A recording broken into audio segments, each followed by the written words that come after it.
make America socialist, or even worse, first socialist and then communist. I love Trump.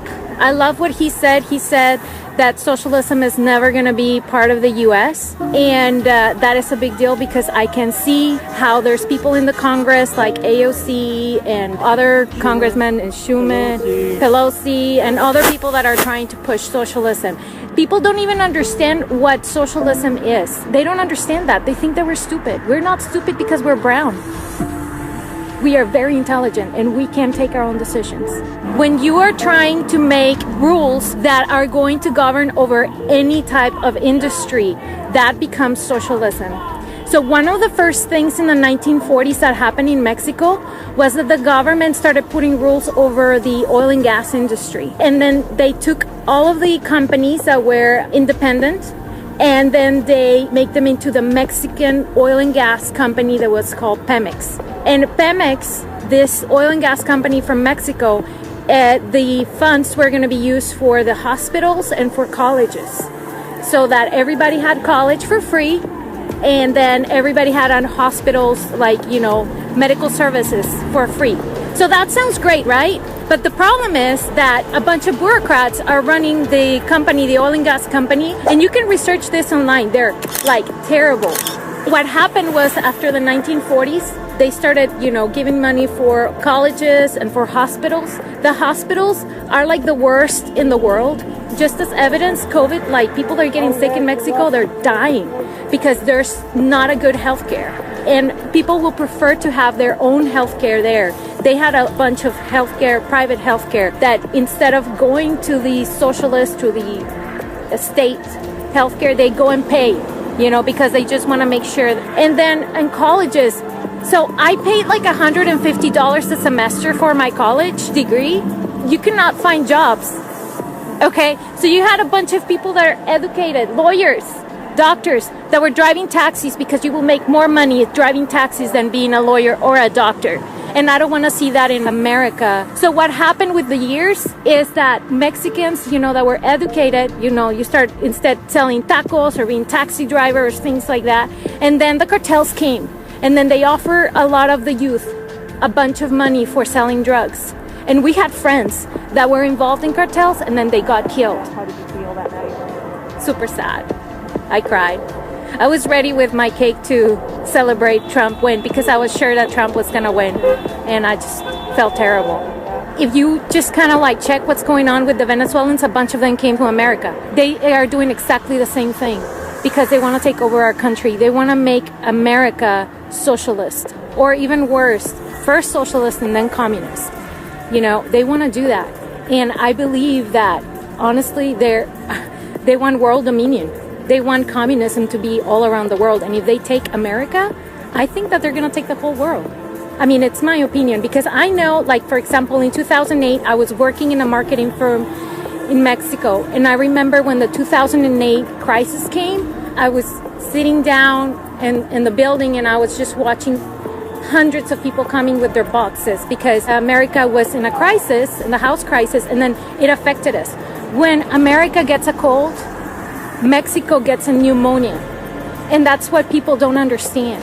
What happens here, if the economy goes bad here, in other countries in South America is going to be worse. If you want to be nice, if you love other races, if you love other countries, if you want to not be selfish, we need to keep America capitalist. We need to keep it free, because America, it's also a beacon of light.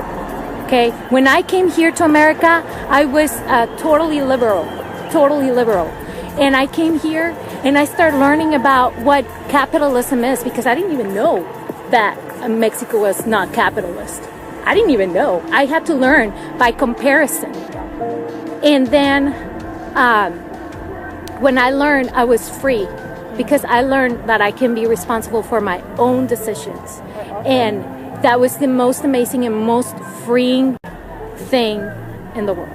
Entonces, con este video quedó más que claro cuál es la agenda, cuál es la nueva agenda y por qué todos se están oponiendo, la mayoría, un porcentaje altísimo, a que se consuma el mega F del 3 de noviembre. We will not bend, we will not break, we will not yield. We will never give in, we will never give up, and we will never back down. We will never, ever surrender. Because we are Americans, and our hearts bleed red, white, and blue.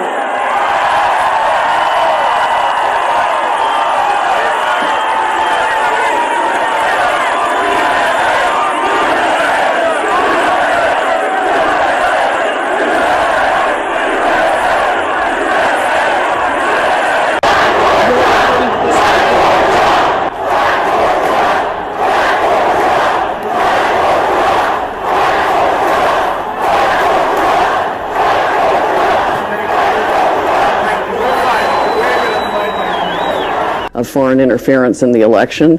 It's more than sufficient to trigger the president's executive order from 2018 that gives him all kinds of power to do everything from seize assets to freeze things, demand the impoundment of the machines. I think under the emergency powers, he could even appoint a special prosecutor to look into this, which is exactly what needs to happen. Powell noted that according to the executive order issued in September 2018, Director of National Intelligence John Ratcliffe had until December 18th to submit a report to the President. Former National Security Advisor General Michael Flynn also spoke about the matter in an interview with Fox News on December 13th. General Flynn said that if he were the DNI, he would recommend the President trigger Executive Order 13848 and appoint a special prosecutor to look into all this. General Flynn said there is a serious problem of foreign interference involving Dominion voting machines in this election. I think Powell is absolutely right. From various evidence that we have seen now, thousands of witnesses have been willing to come forward using their real names to report all kinds of fraud in this election. Tian Yuan believes that as far as the executive order is concerned, the President himself does not need anyone's permission to take action now to investigate any possible sabotage by a foreign government or agency in connection with the 2020 election. After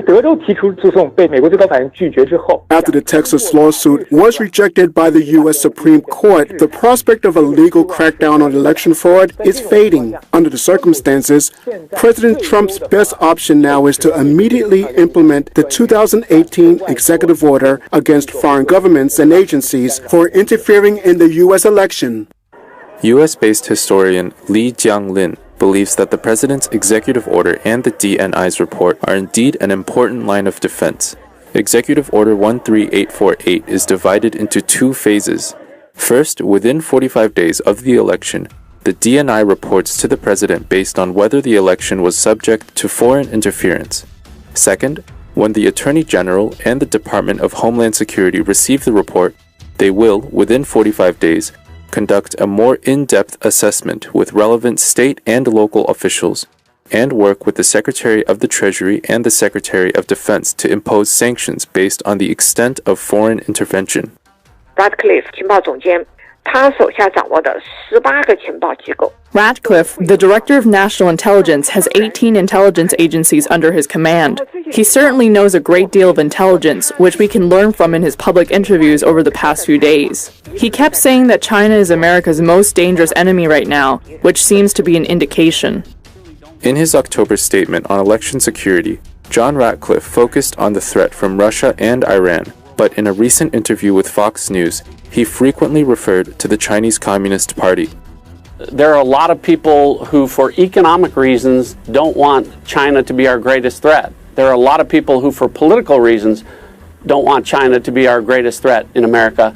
But the intelligence doesn't lie. China is our greatest threat, and it's not even close. Lee believes that once President Trump triggers Executive Order 13848, it will change the nature of election fraud investigations, and it will not simply be an issue of Democrats versus Republicans.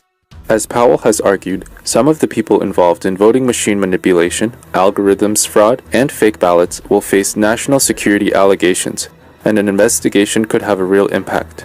To get it right, they're going to have to find that the Georgia mail-out ballots that they sent out like 1.6 million of or something are not valid, because the standards for filling out those ballots and voting by them is not the same standard required for people voting really absentee or by in person. And you can't have multiple different standards for people to vote. An equal protection of the law violation under Bush versus Gore. Fantastic, and the legislators, of course, seem very interested in the testimony, particularly the video, because that corroborates the affidavits that we already had. And